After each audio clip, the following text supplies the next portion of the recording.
আল্লাহ যে আমাদের সময় দিয়েছেন, আপনি গড়ি কিনে পাবেন, সময় কিনে পাবেন। আল্লাহ বলছে ওয়াল ফাজরি, কিসের কসম? ফজরের কসম। ওয়াল আসরি, কিসের কসম? আসরের কসম। সময়ের কসম করছে কে? আল্লাহ। ওয়াদ্দুহা, দুপুরবেলার কসম। আল্লাহ দেখেন সময়ের কসম করতেছে, আপনি বলেন আল্লাহর কসম।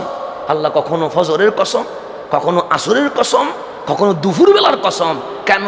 যে সময় তুই কিনে পাবি না, গড়ি কিনে পাবি। সেজন্য আইসিইউতে গেলে দেখবেন অক্সিজেন নিতে পারছে কিন্তু আপনার মতো পারছে না। সেই কারণে একদিনে বিল উঠছে 30,000, 40,000, 50,000। আর আল্লাহ সেই সময়টা আপনাকে আমাকে ফ্রিতে দিয়ে দিয়েছে। আর এই সময় অপচয় করতেছি আমরা কি দেখে? এই খেলা দেখে।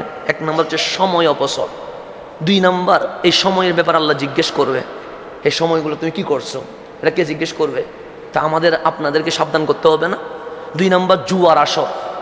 আল্লাহ বলতেছেন ইয়া আইয়ুহাল্লাযীনা আমানু, নিশ্চয় হে ঈমানদার শোনো, ইন্নামাল খামার, নিশ্চয় মদ, ওয়াল মাইসির জুয়া, ওয়াল আনসাব প্রতিমা, ওয়াল আজলাম ভাগ্য নির্ধারণ লটারি জুয়া, এগুলা হচ্ছে রিজিসুম মিন আমালি শয়তান। কার কাজ?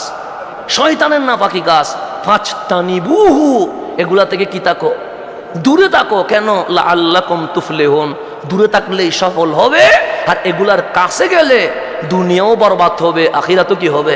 বরবাদ হবে। তাহলে 1 নম্বর সময় অপচয়, 2 নম্বর জুয়ার আসরে প্রবেশ, সেটা অনলাইনের মাধ্যমে হোক, সেটা সরাসরি হোক। 3 নম্বর সতরের গুনাহ। কিসের গুনাহ? সতর। আমার হাবিব বলতেছে লা ইয়ানজুরুর রাজুল ইলা আওরাতির রাজুল, কোন পুরুষের সতরের দিকে কি করবে না? তাকাবে না। ওয়ালাল মারাতু ইলা আওরাতিল মারআ, কোন নারীর সতরের দিকে কি করবে না? তাকাবে না। এখন আমরা পুরুষ হয়ে নারী সতরের দিকে তাকায় আছি, নারী হয়ে আমাদের সতরের দিকে তাকায় আছে। তাহলে সতরের গুনাহ আছে না নাই? আছে। 4 নম্বর সুখের গুনাহ। আল্লাহ বলছে কুল্লিল মুমিনিন, হাবিব মুমিনদেরকে বলেন ইয়াগুদ্দু মিন আবসারিহিম, তাদের চোখের দৃষ্টিকে যেন অবনত করে, সংযত করে, ওয়া ইয়াহফাজু ফুরুজাহুম, লজ্জাস্থানকে যেন হেফাজত করে, যালিকা আসকালাহুম, এটাই তাদের জন্য পবিত্রতা। ইন্নাল্লাহ খাবীরুম বিমা ইয়াসনাউন, তারা যা করে তাদের কর্ম সম্পর্কে আমি আল্লাহ কি আছি? অবগত আছি। তাহলে আমাদের 1 নম্বর সময় অপচয়, 2 নম্বর জুয়ার আসর, 3 নম্বর সতরের গুনাহ, 4 নম্বর সুখের গুনাহ, 5 নম্বর ঝগড়া ফাসাদ। বাড়ছে কি বাড়ে নাই?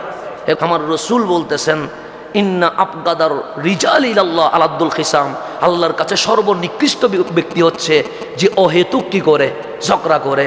তারপর রাত জাগা, আপনি রাত জাগতেছেন। 7 নম্বর হচ্ছে নামাজ ত্যাগ করা। 8 নম্বর হচ্ছে বিধর্মীদের অনুসরণ করা। এই 8টা জিনিস যে করে সে কখনো জান্নাতে যাওয়ার স্বপ্ন দেখলে ওই স্বপ্ন কি হয় না? মানায় না। তাহলে আমরা খেলার মাধ্যমে কয়টা গুনাহ করতেছি? 8টা। 1 নম্বর সময় অপচয় করতেছি, 2 নম্বর জুয়ার আসরে সম্পৃক্ত হচ্ছি, 3 নম্বর সতরের গুনাহ করতেছি, 4 নম্বর সুখের গুনাহ করতেছি, 5 নম্বর ঝগড়া ফাসাদ করতেছি, 6 নম্বর আমরা রাত জাগতেছি, আর 7 নম্বর নামাজ ত্যাগ করতেছি, 8 নম্বর বিধর্মীদেরকে অনুসরণ করতেছি। এই 8টা অনুসরণের মাধ্যমে আমি আপনি জানান দিচ্ছি আমার কাছে ঈমানের শক্তি কম, বেঈমানের প্রতি আমার আকর্ষণ বেশি। ফারুক আজম বলছে মান তাশাব্বাহা বিকওমিন ফাহুয়া মিনহুম, যে অন্য একটা সম্প্রদায়ের সাথে মিশবে সে তাদের অন্তর্ভুক্ত হয়ে গেছে, তার নিজস্ব আর কোনো আইডেন্টিটি নাই।